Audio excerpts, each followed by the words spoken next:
이렇게 뭔가 저희가 교회라는 게 또 사회복지 단체는 아니잖아요. 그렇죠. 그렇죠. 하나님 이런 마음을 주셨지만 그렇다고 우리 교회 안에 뭐 모든 구성원들이 입양 가족이 될 수도 없고 그렇죠. 그리고 보호시설 종료 친구들이 될 수도 없고 밸런스가 맞아야 되는 네네 거예요. 그래서 그런 고민이 있었는데 네. 근데 하나님 앞에 어떤 기도를 했냐면 네. 하나님 그럼에도 불구하고 우리 프렌즈 교회가 정말 품을 수 있는 또 상처가 있지만 상처를 드러내지 못하고 이런 영혼들을 보내주시면 저희가 정말 친구 대신 예수님 사랑으로 잘 섬기겠습니다. 이런 기도를 했거든요. 네. 근데 정말 하나님이 너무 즉각적으로 응답을 해주시는데 매일마다 연락도 오고 이제 찾아오시는데 네. 너무 상처 가득한 분들이 계속 오시는 거예요. 아. 그러니까 막 사연도 많고 아프고. 네. 네. 근데 그런 분들을 제가 거의 일주일 내내 계속 만났어요. 네. 근데 제가 그리고 나서 하나님 앞에 기도가 갑자기 저도 모르게 하나님 이렇게 맨날 이렇게 오시는 건 좀 아닌 것 같습니다. 제가 솔직하게 너무 오시는데요. 예, 왜냐하면 예. 제가 감당하기가는 너무 힘들어요. 맞아요. 예, 그런 어떻게 보면 의욕을 가지고 하나님께 기도했는데 모든 사람들이 상처만 있는 사람들만 오니까 네. 이거 하나님 저 혼자 감당하기가 너무 힘듭니다. 이거 어떻게 하면 좋아요? 그러는데 진짜 하나님이 제 마음에 이런 어떤 그 말씀을 해주시는 것 같았어요. 그러면 그게 네가 원하고 바라는 그런 친구들만 오면 그게 무슨 진짜 프렌즈 교회냐? 정말 네가 만나고 싶고 네가 적당히 해결할 수 있는 사람들만 오면 그게 무슨 프렌즈냐? 그게 무슨 프렌즈냐? 진짜 친구는 그게 아니다. 근데 네. 너 혼자가 아니라 함께 이걸 감당할 수 있는 또 친구들을 보내줄게. 그렇게 보내주신 분들이 성도님들이에요. 그래서 제가 진짜 그 성도님들 한 분 한 분 보내주시는 그분들과 지금 함께 이제 그 상처를 보듬고 있는 거죠. 그러면 보육원 아이들 이렇게 음. 지금 대상으로 사역들을 펼쳐가는데 네. 그러면 상처 받아서 온 성도들과 음, 혹시 이 보육원 아이들과 이렇게 좀 매칭도 시켜주고 뭐 이렇게 하시나요? 네. 그 부분이 저희 프렌즈 교회 가장 또 잘 하고 싶은 부분이기도 하고 네. 예를 들면 이거예요. 저희가 이 아이들을 계속 지속적으로 만나는 게 중요하고요. 네, 아이들한테는 가까운 어른이 필요하다는 걸 저희가 알게 됐고 그러다 보니 제일 중요한 건 이 아이들이 이 시설 안에서 자라나다 보니까 몇몇 소수를 제외하고는 그 퇴소 이후에 자신의 삶을 계획하는 친구들이 거의 없다고 봐야 돼요. 그냥 뭐 지원받고 이러고 있으니까 수동적으로 있다가 나중에 이제 퇴소하면 그때부터 이제 막 힘들어지는 거죠. 그래서 우리가 할 수 있는 게 뭘까? 그러면서 이 아이들을 그 원에 있을 때 우리가 연락을 하고 만나서 부모님들과 가족들은 그걸 고민해 주잖아요. 네, 어떤 분야든 앞으로 어떤 미래든 우리가 뭘 준비해야 될까? 그러니까 이런 것들을 저희 성도님들이 해줄 수 있도록 그러니까 가족을 만들어주는 네, 가정과 함께 이제 멘토를 묶어주는 거죠. 거죠. 친구들 교회하고 너무 잘 어울리는 네, 사람 네. 같아. 다 친구들이 되어주고 계시네요. 맞습니다. 네, 가족 친구 되는 거죠. 근데 아까 입양하셨다고 얘기를 잠깐 네네. 하셨잖아요. 나 입양됐어라고 그 말 내기까지 되게 남자들은 특히 더 힘들어하는 경향이 있지 않나 싶은데. 그럼요. 예. 네. 언제 어떻게 입양이 됐는지 여쭤봐도 돼요? 네네. 네. 저는 뭐 제가 이렇게 기록을 보니까 태어나자마자 바로 그 다음날 저희 이제 친생모께서 저를 입양기관으로 보내셨더라고요. 그런 서류가 있어요? 네네. 그게 기록들이 다 자료가 남아있더라고요. 그래서 생후 거의 2일째 저를 기관으로 보내셨고 그곳을 통해서 저희 이제 부모님을 만났죠. 만나게 예, 됐고. 만나서 자라났는데 저희 부모님이 사실은 그 당시만 하더라도 입양에 대한 편견들이 더 많았을 더 시기예요. 심했죠. 네. 그래서 이거를 이야기 안 하고 비공개로 비밀 입양을 하신 거예요. 근데 비밀이 정말 없더라고요. 이 세상에. 네, 세상에 비밀이 없더라고요. 그래서 중학교 2학년 때 제가 알게 된 거예요, 입양 사실을. 중2 때? 중2 아이고 네. 사춘기인데 그러니까요. 그 충격은 어마어마하게 컸을 것 같은데. 아유, 저는 그 사춘기라? 누가 그런 얘기를 하던가요? 근데 이게 뭐 가족들은 사실은 알고 있잖아요. 알잖아요. 예, 알고 예, 있잖아요. 예, 예. 그러니까 그 가족들이 저희 부모님이 저를 입양한 게 아니라 사실은 저희 가족이 저를 함께 입양했다는 생각으로 참 많이 사랑을 해주셨어요. 네, 저를 위해서 많이 배려도 해주셨고 그런데 그 사실들이 저랑 가장 또 친하게 지내고 막역하게 지냈던 사촌 동생을 통해서 너무 자연스럽게 그냥 이 친구가 또 그걸 뭐 나한테 이렇게 말하려고 일부러 한 것도 아니고 그런 것도 아니고 툭 던지는 말. 네네 너무 자연스럽게 워낙 같이 친하게 방학 때면 지냈으니까 그때 너무 우연치 않게 그냥 한마디. 네, 이 아이도 예. 그냥 그 이야기를 마음에 품고 있었던 게 뭔가 자기 혼자만 알고 있으면 안 될 것 같은 부담도 있었던 것 같고 뭐라고 얘기했어? 그냥 되게 조심스럽게 얘기했어요. 내가 형 아무한테도 말하면 안 돼 이러면서 저한테 내가 얘기 들었는데 형이 데려와서 키웠대. 그렇게. 예, 근데 이 얘기가 우리 옛날에 마치 뭐 장난처럼 너 주워 왔대 뭐 다리 밑에서 데려왔대 뭐 들으면서 다 주워 왔죠 컸으니까. 예, 그때는. 그러니까요. 예. 그렇게 그냥 장난처럼 들리는 게 아니라 이상하게 몰라요. 동생을 통한 얘기가 저한테 나한테 그런 일이 있나? 진짠가? 그럴까? 뭔가 이렇게 조금 되게 진중하게 받아들였어요. 그러면 이제 확인 작업 들어갈 거 아니에요. 근데도 그러지 않고 그냥 제가 그 얘기를 이렇게 품고 있었어요.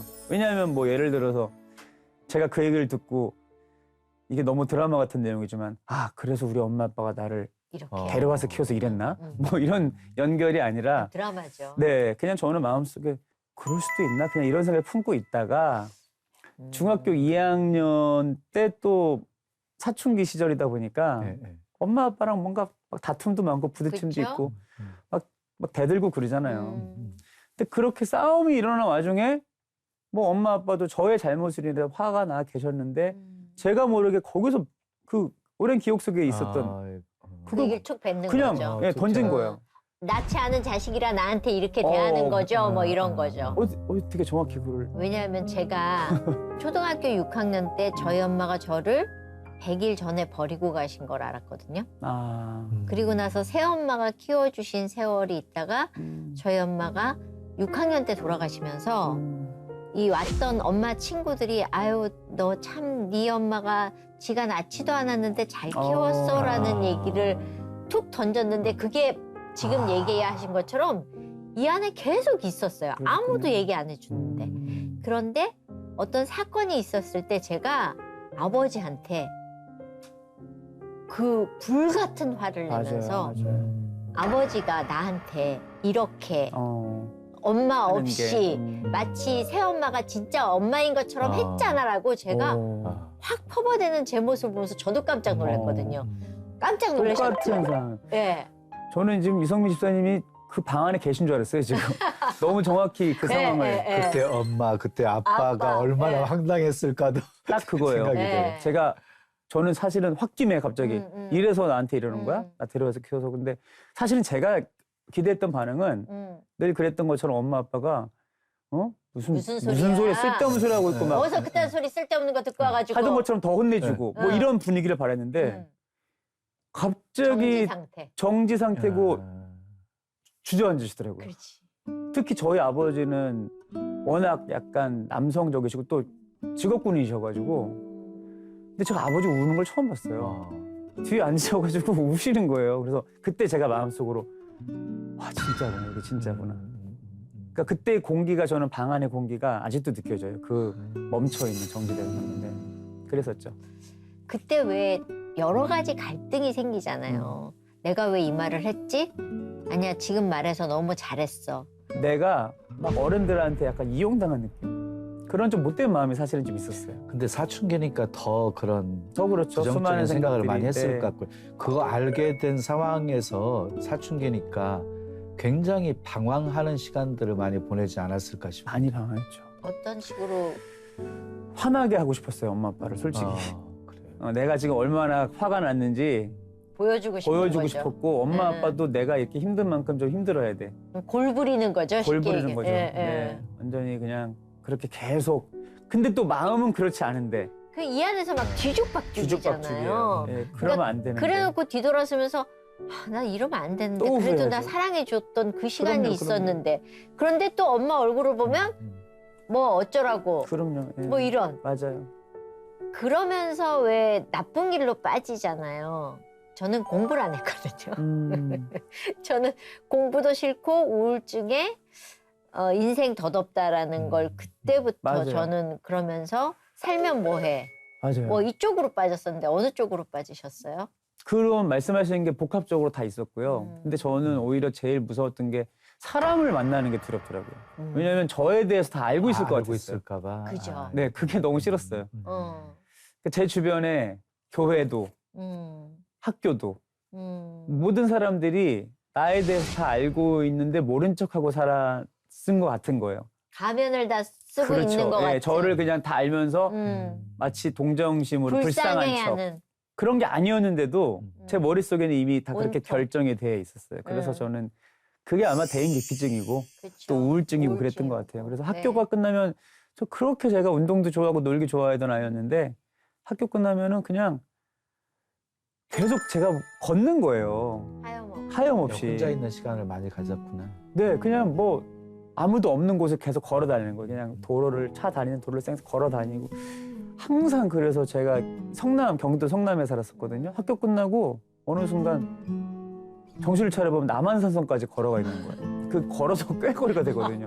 그럼 어둑해지면 사실 거기서 그냥 버스 타고 집에 들어가고 들어와서 네, 엄마 아빠 그냥 또 뭐 얼굴 안 마주치려고 그냥 그렇게 들어가고. 그렇게 되면 이제 밝혀진 부모 입장에서는 또 많이 다른 고통이 있으셨을 거잖아요. 표현을 하셨나요? 아니면 혼자 골방에서 많이 눈물을 어느 쪽이셨어요? 저희 엄마는 겉으로는 강한 분이라고 생각했는데 참 여린 분이셨고요.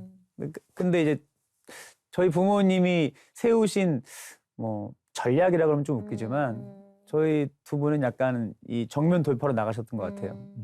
이 상황이 어쨌든 우리 가족이 이겨내야 될 상황이고 헤쳐나가야 된다. 그리고 분명한 건 음. 계속 말씀하셨어요. 너 지금 너 힘든 거 알지만 너는 누가 뭐라 그래도 엄마 아빠 아들이야. 그렇지.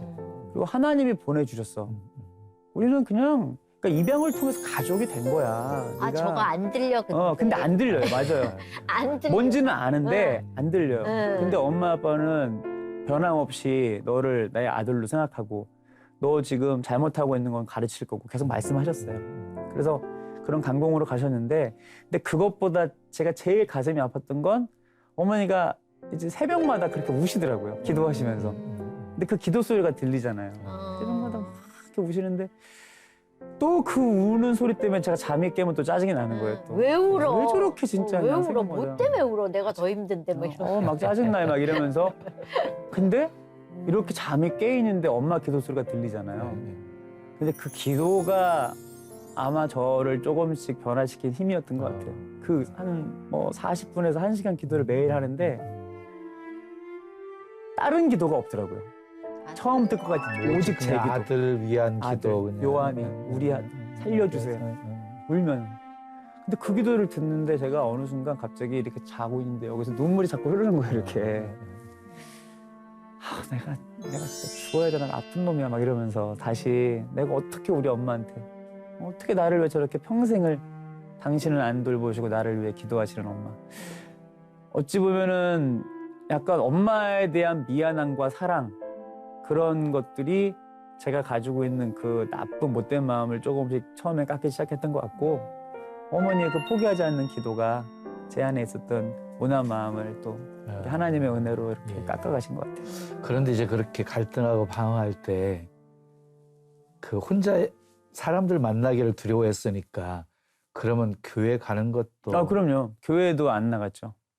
제가 학생회 임원도 하고 청소년 때 열심히 했거든요. 근데 그냥 싫더라고요. 모든 게 싫고 뭐 삶을 정말로 그냥 포기하고 싶은 마음이 가득했어요. 예. 살고 싶지 않았거든요. 그래도 하나님은 사랑하시기 때문에 한번 깊은 은혜를 체험하고 만나주시는 시간이 있잖아요. 어떻게 하나님이 그런 상황 속에서 건져내주셨는지. 결국 그 일은 하나님이 사람을 통해서 하시는 것 같아요. 포기하지 않는 사랑을 알았던 분이 바로 제 곁에 어머니였고 또 그거를 어떻게 보면 하나님의 다시 저의 회복 작전이라고 할까요? 007 작전처럼 긴밀하게 했던 분이 저희 교회 학교의 선생님.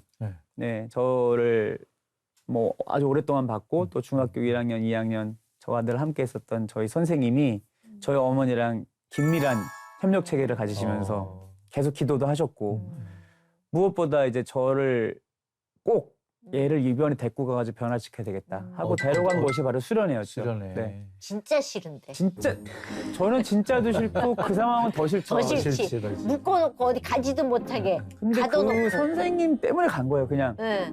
선생님 어쩔 얼굴 수 봐 없이. 어쩔 수 없이. 예. 갔는데. 근데 제가 그 수련회 때 회복이 된 거예요. 가면 기도도 안 안 나오잖아요. 나오죠. 저는 첫날 가자마자 네. 대부분 그때는 수련회가 기도원이거든요. 음. 그 저는 벌써 머릿속으로 동선을 이제 도망갈 생각을 다 해놓고 짜놓고 아 이거는 선생님 때 왔으면 일단 몰래 도망가야 되겠다. 근데 기도원이 아시겠지만 이게 산 안에 있잖아요. 그렇죠. 그래서 진짜 밖에 나갔다가 포기했죠. 이제 이렇게 산길 가다가는 죽겠다 오히려. 그래서 무서워서 돌아왔고 저 뒤에서 인상 팍팍 쓰고 한숨 쉬면서 있는데 그렇게 저녁 집회가 끝나고 마지막 막 합심 기도하는 시간이 된 거예요. 근데 저는 이렇게 사다가 어떻게 그 시끄러운데도 잠이 오더라고요 또. 막 만사가 짜증나 그러니까 저 뒤에서 이렇게 자고 있는데 갑자기 느낌이 들어가지고 봤더니 선생님이랑 저희 형 누나 저희 교회 친구들이 와가지고 저를 저에서 다 손을 얹고 기도를 하는 거예요. 맨 처음에 솔직히 그것도 좀 싫었어요. 화나지 않아요? 그럼 약간 뭐야? 아씨 왜 나한테 진짜 나한테 왜 이래 그래? 막. 근데 그때 기도하는데 진짜 성령님이 제 마음을 만지신 것 같아요. 네. 그때 제가 기도하는데 맨 처음에 막 짜증난다 갑자기 뭐 제가 기도한 게 아니라 그냥 눈물이 엄청 나더라고요. 눈물이 엄청 나고 제 마음속에 느껴진 건 아 내가 사랑받고 있구나. 가장 내가 힘들었던 건 사랑받지 못해서 거절당했다는 비참함 때문에 힘들었던 거였어요. 근데 내가 사랑받고 있구나. 우리 엄마 아빠한테도 이렇게 선생님한테도 아이들한테 사랑받고 있구나. 그걸 느끼는 순간 제가 무너졌고 그쵸. 그때 그 시간을 또 잊을 수가 없죠. 찬양 사역자가 돼서 찬양을 할 때 내 안에 그런 고통과 힘듦이 있으면 사실 찬양하면서 나 거짓이야. 나 지금 그냥 노래를 하고 있어. 이런 힘듦이 안에 있었을 것 같은데 네. 그 시간도 있었나요? 저는 2000년도에 찬양 사역을 처음 시작했거든요. 근데 그 시작하기 전에 네. 하나님이 이제 제 안에 그 청소년 시절에 있었던 상처 이런 상처들을 되게 좀 완벽하게 치료를 해주신 것 같아요. 어떻게 치료가 돼요? 제 안에 어떤 사랑의 힘이 다시 강력하게 작용하기 시작했고 그리고 나서 어떤 고백들이 자꾸 나오냐면 그러니까 우리 엄마 아빠를 보내주신 하나님에 대한 묵상들이 되게 많이 나오더라고요. 네네. 그러니까 이 모든 게 하나하나가 다 나를 위해서 너무 완벽하게 세팅을 해주신 내 삶의 모든 것들이 다 보이기 시작했어요. 그전에는 몰랐었는데. 우리 엄마도 그렇고 아빠도 그렇고 교회도 그렇고 선생님도 그렇고 그리고 이렇게 흘러가는 또 자라나는 시간 속에서 하나님이 뭐 저한테 또 꿈도 주시고 비전도 주시잖아요. 근데 그 모든 과정 가운데 하나님이 마치 너는 딱 내가 이렇게 사용할 거야 처럼 안전장치로 저를 계속 이끄시는 거 있잖아요. 그러니까 그걸 통해서 또 깨닫는 게 뭐냐면 이게 왜 이렇게 뭔가 잘 될 것 같은데 안 되지? 나는 실패가 분명히 있는데 그 실패라고 생각했던 걸 경험하고 다시 돌아보니까 와 그때 그렇게 됐으면 나는 또 다시 하나님을 멀리했겠다. 그러니까 이런 것들이 삶 속에 너무 많은 거예요. 그러니까 그걸 통해서 제가 하나님은 어떻게 보면 이게 뭐 좀 하나님 앞에 너무 이렇게 좀 뻔뻔한 고백일 수도 있는데 하나님이 나라는 사람을 진짜로 확실하게 안전장치로 지켜주시는구나. 그런 저는 확신의 고백이 사실 있어요. 하나님의 계획 속에 내 삶이 그렇죠. 이렇게 인도되었구나 하고 그리고 찬양을 잘하시니까 찬양을 통해서 주신 위로도 굉장히 컸을 것 같아요. 저는 노래하는 걸 워낙 좋아해가지고 원래 가수를 하려고 막 열심히 준비하다가 아, 진짜요? 네네. 그래서 저는 그럼 뭐 어디 뭐 이런 오디션도 보고 오디션을 보면서 시작한 거죠. 어디, 엄청 어디? 많이 봤죠. 저는 다 봤어. 정말 뭐 지금 있는 유명 기획사 오디션 다 봤고. 뭐 JYP 뭐 이런데 네, SM 뭐 이런데. JYP에서는 또 이제 최종 합격도 했었고. 어 네네. 아이돌 하실 뻔한 거예요 그러면? 이게 저는 그냥 가수가 되고 싶었어요. 노래하는 걸 좋아해가지고. 우와. 네, 그리고 이제 뭐 조성모 네. 씨를 발굴했던 이경섭 작곡가라는 예. 분 거기서도 또 합격을 해서 할 뻔도 했고 오. 여러 가지 예. 있었는데 오. 근데 어떻게 찬양사역? 그게 결국에는 다 실패가 된 거예요. 근데 그 이유가 연습생도 이제 시작할 수 있는 환경이 됐는데 저희 어머니께서 지병 때문에 많이 편찮아지시면서 예. 제가 어머니를 모시고 계속 저희 어머니가 이제 투석을 하셨거든요. 그러니까 병원을 계속 제가 모시고 다녀야 되는데 뭐 그것도 한두 번이지. 그렇죠. 회사에 저는 뭐 가수가 된 것도 아니고 연습생인데 그래서 회사 팀장님이 이제 배려를 해주시다가 지금은 같이 다른 연습생도 있고 힘들 것 같다. 그래서 어떻게 보면 제가 가수로 첫 발을 디딜 수 있었는데 그게 이제 포기되어졌다고 생각한 거죠. 실패했다고. 그러면 어머니 투석하시면서 그걸 이렇게 관둬야 됐을 때 또 한 번 힘들지 않으셨어요? 많이 힘들었죠. 그때도 솔직히 네. 화가 많이 났어요. 그러니까 왜 내 길을 막으시지? 내 뜻과 의지와는 상관없이 이렇게 된 것이. 근데 그때 제 마음속에 그런 아쉬움과 좀 원망도 있었지만 어머니가 이렇게 너무 기력이 없으시니까 휠체어에 앉아 계신 거예요. 근데 그 모습을 보면서 제가 어떤 생각이 들었냐면 내가 속썩여서 어머니가 이렇게 힘드시다는 생각이 정말 들더라고요. 처음 들었어요, 그런 게. 얼마나 철이 없었으면 어머니가 저렇게 야위시고 힘드시고 병을 얻게 되신 게 내가 그렇게 수년 동안 속썩이고 그래서 엄마가 저렇게 아픈 거다. 말을 못하고 몸으로 얘기하시는구나 이런 생각이 네. 드는 거죠. 그때 그게 보이고 이제 내가 지금 할 수 있는 건 오히려 뭐 가수 되는 것보다 엄마 옆에서 엄마를 좀 도와드려야 되겠다. 그 마음이 사실 들었어요. 그래서 근데, 얼마나 투석하시고 얼마나 힘들었어요? 투석은 뭐 3년, 4년 이상 하셨고요. 근데 투석을 하시다가 워낙 모든 기관이 다 악해지셔가지고 투석 때문에 여기 심장이 자꾸 무리가 가시는 거예요. 그래서 투석을 멈추고 방법은 뭐 신장 이식밖에 신장 이식. 없다라는 그런 선생님한테 말씀을 듣고 여러 가지 정말 많이 힘든 상황이었죠. 근데 이제 저희 아버지랑 저도 힘들지만 어머니 당신도 얼마나 힘드시죠. 고통스러우시잖아요. 그 당사자시니까. 근데 그 와중에도 하여튼 제일 걱정만 하시는 거예요, 이제. 그냥 항상 미안해 하시고. 엄마가 우리 요한이 우리 아들 이렇게 하는 거 도와주지도 못하고 길을 막는 것 같다 막 이러시면서. 그래서 서로 속상한 거죠. 서로 속상하죠.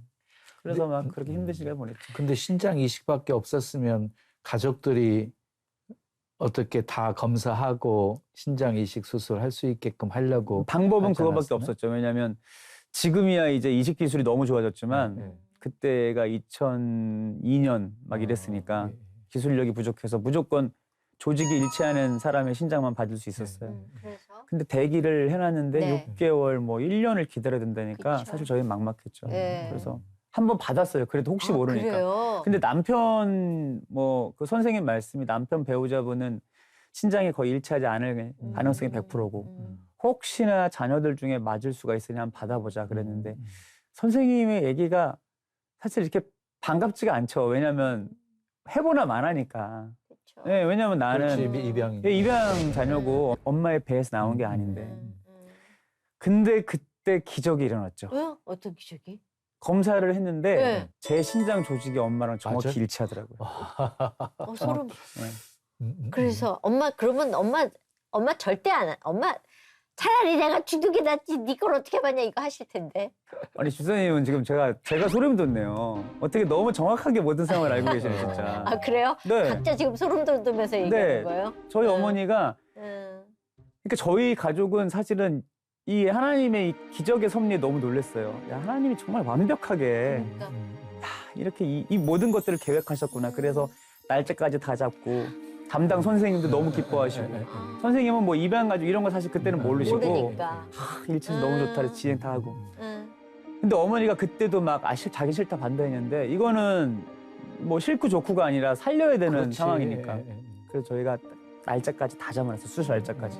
어머니는 그날 무슨 진료 받는다고 생각하시고 봤는데. 예. 근데 그날 이제 수술이라는 걸 알게 되고 아마 저희가 신촌 세브란스 병원이었거든요. 네. 그 병원 최초로 환자가 그렇게 난동을 부린 건 처음인 것 같아요. 아이고. 저희 어머니가 또 한 손가락 하시거든요. 어머니 성격이 힘드시 대충, 그 예, 힘드신데도 막 아이고. 예. 악으로. 그러면서 쎄! 막 이러면서 그 선생님이 막 권유하시고 엄마 왜 그래 이거 막 괜찮아 나는 건강해서 금방 이거 조금 떼어도 아무렇지도 않아. 근데 어머니가 싫대요. 아이고. 뭔지 알 것 싫대요. 같아요. 우리 아들 배에 칼 대면서 나 오래 살고 싶지 않다고 그러셔서 진짜 초유의 사태가 어머니시네. 일어났어요. 네. 그래서 나오신 거예요 병원에서. 네. 아이고. 그 나오셔서 조금은 덜 무리가 가는 복막투석이라는 게 있어요. 이 집에서 투석하는 그거를 하시다가 결국에는 또 이제 주님 품으로 가셨죠. 예. 아이고 그냥 아들 거 신장 받으시고 오래 사시고 저는 하시는 게 지금도 사실은 아들을 위한 건데. 지금도 너무 뭐 그게 의학적으로도 안 되는 거지만 마취라도 시켜서 내가 했어야 되는데 솔직히 그런 후회가 너무 많아요. 솔직히 제 마음은 그래요. 죄책감도 있어요. 너무 많죠. 그렇지만 그러면 지금도 그 소천하시고 나셨을 때 그 슬픔 또 엄청 크셨을 것 같은데. 많이 힘들었죠. 많이 힘들었고 근데 참 신기하게 그때 제가 어머니를 중환자실에서 마지막 보고 의식이 없으셨는데 그래도 조금 호전이 돼서 다시 내일 일반 병실로 이제 가실 거다 그런 얘기를 들었어요. 그래서 면회하고 나왔는데 한 40분 있다가 갑자기 위급 상황이 생긴 거예요. 예. 이제 무호흡이 와가지고 가서 이미 어머니는 이제 의학적으로 생을 마감하셨는데 제가 어머니를 붙잡고 제가 거기서 막 그 침대에서 막 엄마 귀에 대고 막 얘기를 많이 했어요. 근데 이제 이걸 빨리 진행을 해야 되니까 의사 선생님도 아버지도 저를 이렇게 데리고 가시는데 전 한 30분 정도 시간이 지난 것 같았거든요. 나중에 알고 봤더니 그 3시간이 지난 거예요. 엄마를 끌어안고 마지막 제가 엄마 귀에다 대고 얘기했던 시간이 3시간이. 근데 그때 마음속에 막 원망과 죄책감 이런 게 맨 처음에 있었겠지만 나중에 엄마한테 제가 무슨 얘기를 했냐면 엄마 고마워요. 엄마 사랑해요. 엄마의 목숨과 생명을 제가 받았으니까 제가 진짜 생명을 살리는 그런 사역자로 살아갈게요. 제가 그 얘기를 마치 엄마한테도 말하지만 나에 대한 다짐이기도 하고 하나님께 대한 다짐이기도 했던 것 같아요. 네, 그래서 그 마음이 저를 되게 좀 단단하게 다시 만들었던 것 같아요. 네. 사실 이제 같은 마음인지 모르겠지만 저는 엄마가 떠나시고 나서 아버지 돌아가시고 나서 사실은 엄마를 찾고 싶었거든요. 그게 희한하더라고요. 그러니까 알고 싶고 찾고 싶고 이런 마음이 돌아가시고 나니까 생겼었는데 혹시 그 마음이 생기신 때가 있었는지. 그건 아주 나중이에요. 나중에. 네, 시간이 지나서 음. 제가 결혼을 하고 자녀를 낳고 낳고. 그때 생겨난 마음이고 애기 보면서. 네, 애기 보면서 정말 신기하게 그 마음이 저희 어머니가 계셨으면은 아예 이 마음이 정말 생기지 않았을 것 같고 또 제가 결혼을 안 했어도 이 마음이 생기지 않았을 것 같고 딱 그 타이밍에 아기를 보면서 저는 사실은 그런 마음이 들었거든요. 이렇게 예쁘고 사랑스러운 아이를 어떻게 버리고 갈 수 있지? 그게 저하고 이렇게 감정이입이 되니까 맞아요. 용서할 수도 없고 미워할 수도 없고 사랑할 수도 없고 괴로워할 수도 없는 그 안에 막 뒤섞인 감정이 나왔었거든요. 네. 아이를 보면서 네. 어떤 마음이셨어요? 나중에 알고 보니까 재밌는 게 모든 입양인들이 자신의 이제 친뿌리를 찾고 싶은 많은 이유 중에 하나가 이제 물어보고 싶은 거예요.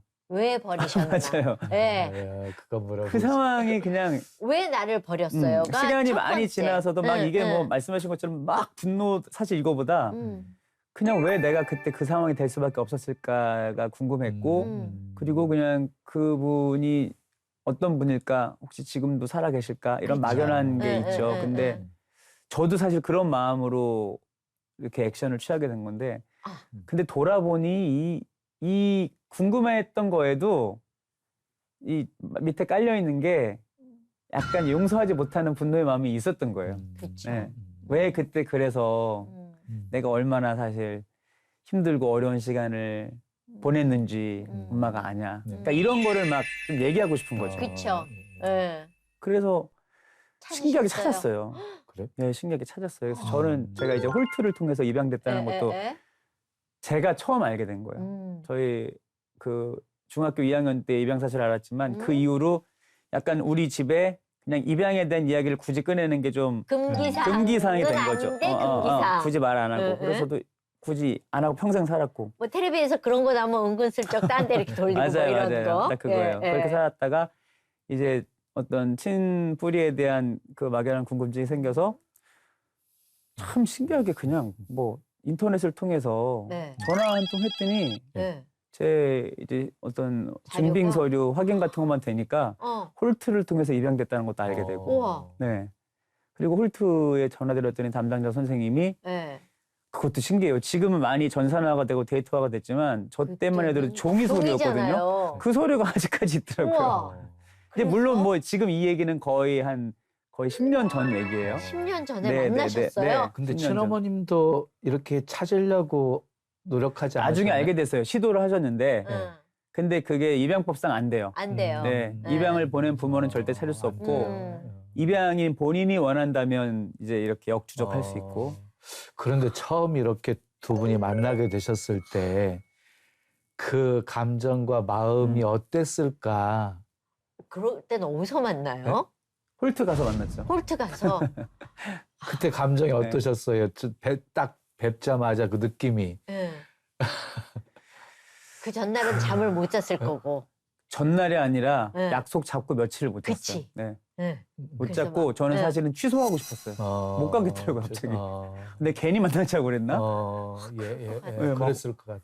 왜 내가 만난다 그랬지? 아, 만나서 뭘 또 물어보면 거짓말을 해서 뭐해? 약속 취소할까 막 이 생각까지 네. 사실 했어요. 딱 만났을 때도 아무 말도 문 열기 직전까지 진짜로 막 네. 도망갈까? 네. 나중에 볼까 생각했다가 이제 뭐 안에 와서 먼저 기다리신다니까 네. 딱 열고 들어갔는데 제가 그 전에 생각했던 뭐 머릿속에 있는 그림 뭐라고 처음 얘기해야 되지 이런 게 아니라 네. 정말 생각하지도 못한 얘기가 나오는 거예요. 뭐라고 했어요? 첫 마디 너무 궁금해. 우리 엄마 되게 이쁘네? 제가 이렇게 말한 거예요. 그래. 예, 뭐 정말 아름다우셨고 어. 우리 엄마 너무 이쁘네? 어. 이렇게 하는데 이미 어머니 사실 뭐 저보다 울고 계셨고 네. 근데 제가 가서 아무 말도 안 하고 그냥 엄마를 이렇게 안아드렸어요. 그게 근데- 가능해요? 그러니까 저도 놀란 거죠. 안고 있으면서도 제가 놀래고 내가 지금 뭐 하고 있는 뭐 하는 거지? 거지? 근데 야 이게 그 뭐 우리가 피는 물보다 진하다 하지만 딱 안고 있는데 핏줄이구나.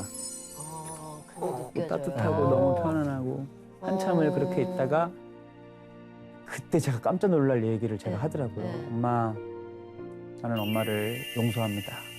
그게 돼? 아니 이게 제가 한 게 아니에요. 이게 나왔어요. 그러니까 제가 이거 한 번 안고 네. 놀래고 네. 이 말하고도 하고 놀래고 내가 지금 너무 무슨 놀래고. 소리 하고 있지? 네. 그니까. 이거는 내 의지와 의식과는 상관없이 얘기가 나온 거예요. 네. 용서합니다. 네. 그러고 있는데 이제 어머니는 계속 우시고 네.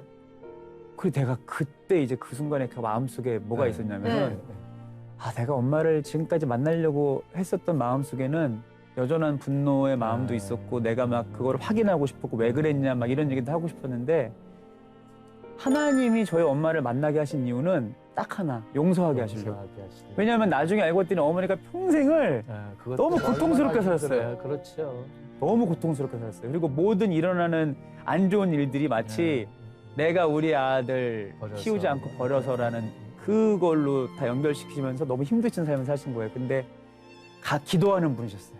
그러니까 하나님이 그 딸의 기도를 마침내는 들어주신 거예요. 그래서 저를 만나게 하심으로 더 이상 너 그렇게 죄책감 속에 고통스러워하지 말라고. 그래서 저를 만나게 하시고 그 용서의 고백을 듣게 하신 거죠. 그러면 왜 나를 버리셨냐고 이렇게 물어보지도 않으셨겠네. 네. 아직까지도? 근데 그 이후에는 뭐 네. 제가 물어보지 않아도 어머님이 만남을 그러세요? 통해서 네. 그 상황들을 듣게 됐죠. 네. 계속 만나. 자주는 못 보고요. 가끔. 네, 왜냐면 서로 이제 또 이제 가정이 있으니까 저희 어머니도 좀 가정을 이루고 아, 사시고 하니까. 그래요? 근데도 감사한 건 이 하나님 안에서 이 어떤 다시 만남과 회복과 용서가 일어나니까 서로를 정말 축복해주는 가정이 되고 지금도 저희 이렇게 온라인 예배 들어오셔서 댓글 남기시고 그러세요. 그래요.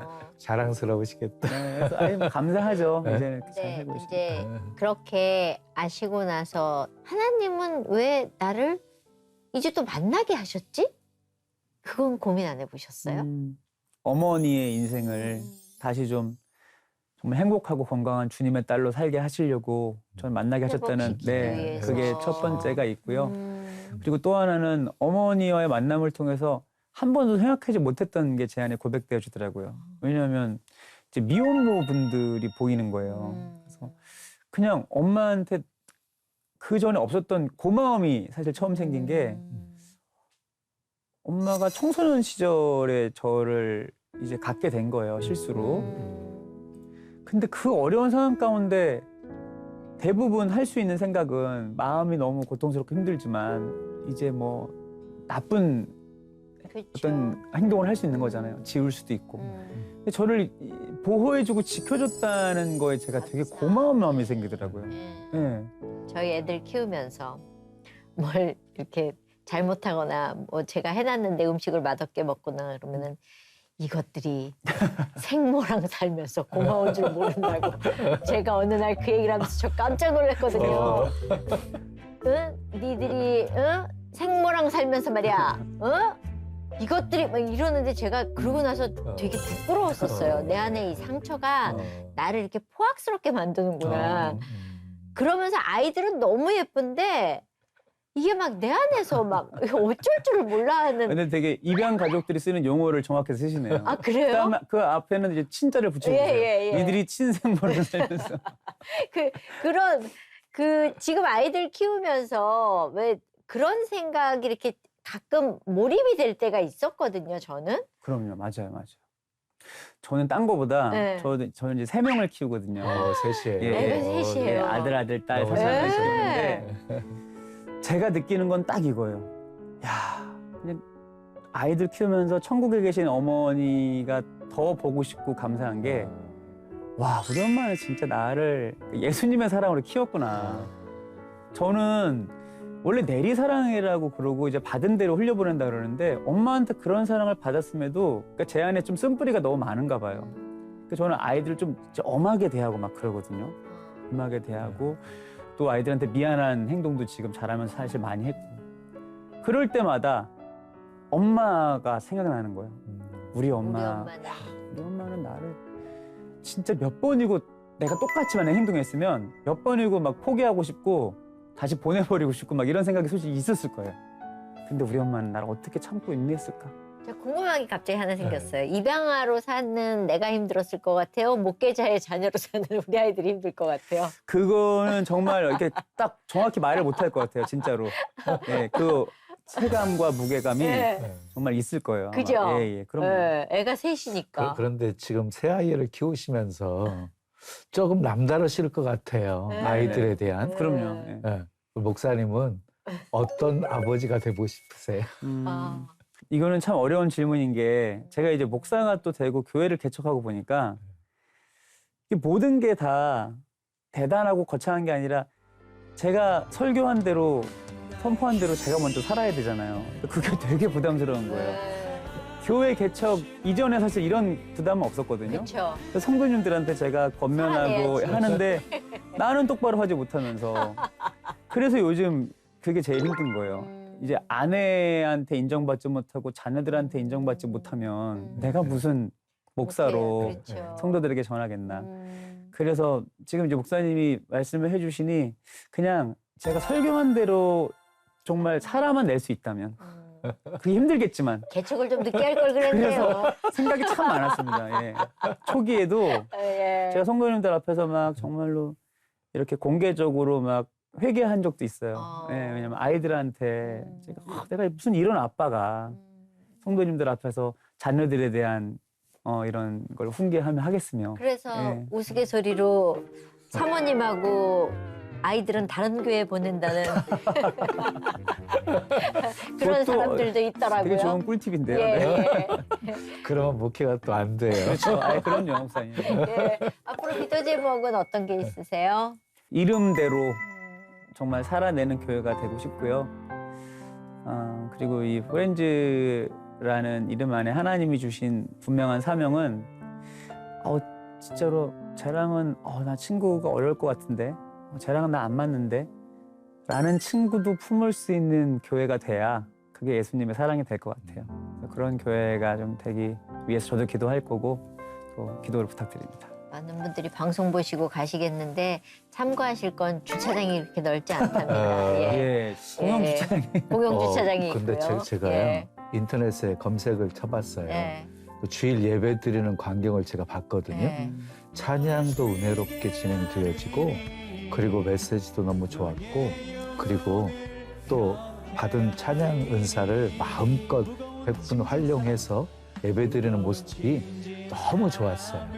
그래서 이 교회는 굉장히 빨리 부흥도 하겠구나.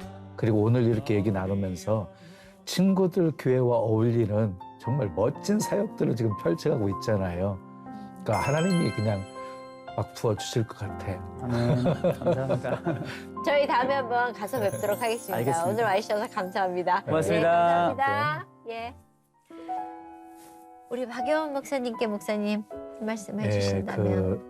이제 개척을 시작하셨으니까 네. 에레미야 33장 2절 3절 말씀 보면은요. 이를 행하시는 여호와 그 일을 저 성취하시는 여호와 그 이름을 여호와라 하는 이가 이와 같이 이르시는도다. 너는 내게 부르짖으라 내가 내게 응답하겠고 내가 알지 못하는 크고 비밀한 일을 내게 보이리라. 다 하나님이 하신다고. 일을 행하시는 분도 하나님, 그 일을 저 성취하시는 분도 하나님, 부르짖어 기도할 때 응답하시는 분도 하나님, 내가 알지 못하는 크고 비밀한 일을 이루시는 분도 하나님. 사실 목회는 내가 하는 것이 아니라 다 하나님이 하시는 거거든요. 그냥 하나님 앞에 모시고 이끄시는 대로 순종만 하면 하나님께서 정말 귀하고 멋진 도구로 하나님이 우리 목사님을 쓰실 거라고 믿습니다. 네, 오늘 뭐 방송 보시면서 많은 분들이 울컥울컥 하셨겠지만 사실은 제가 제일 울컥울컥했습니다. 왜냐하면 고민도 많았었고 힘든 시간도 있었는데 오늘 얘기를 들으면서 내가 어느 부분에 대해서는 힘들고 어려운 부분만 생각했구나. 예, 근데 목사님은 보니까 사랑과 그리고 예수님의 그 따뜻함을 맛보시는 걸 보면서 나도 충분히 그랬었을 텐데 우리는 너무 가진 게 많은데 없는 것만 찾았던 제 모습을 오늘 발견했습니다. 저희 다음 시간에 있는 거 가지고 또 오도록 하겠습니다. 오늘 여기까지입니다. 다음 시간에 오겠습니다. 감사합니다. 감사합니다.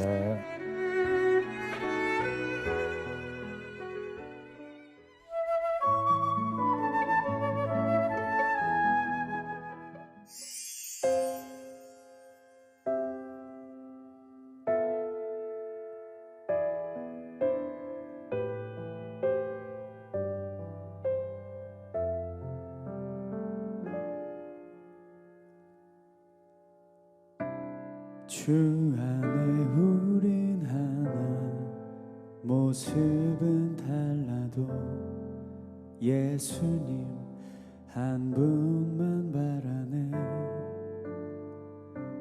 사랑과 선행으로 서로를 격려해 따스함으로 보듬어가리 주님 우리 안에 함께 하시니 형제 자매의 기쁨과 슬픔 느끼네 내 안에 있는 주님 모습 보네 그분 기뻐하시네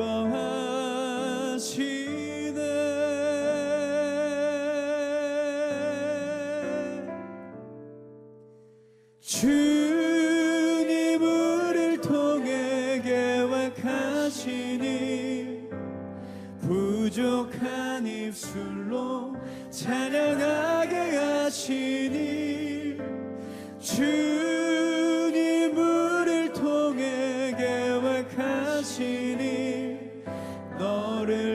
통해 하실 일 기대해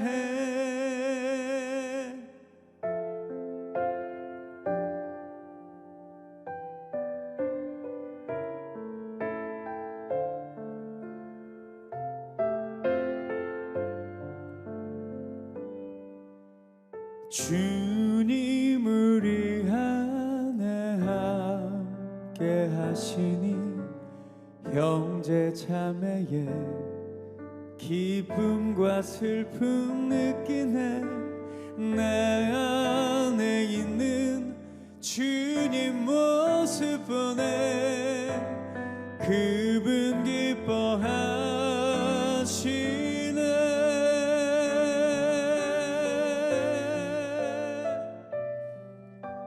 주님 우리를 통해 계획하신 일 부족한 입술로 찬양하게 하신 일 주님 우리를 통해 계획하신 일 너를 통해 하실 일 기대해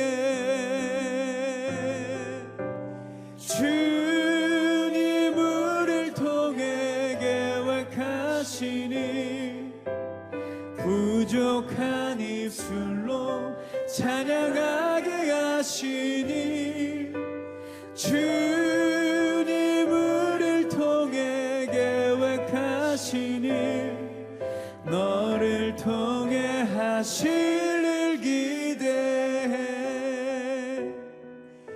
우릴 통해 하실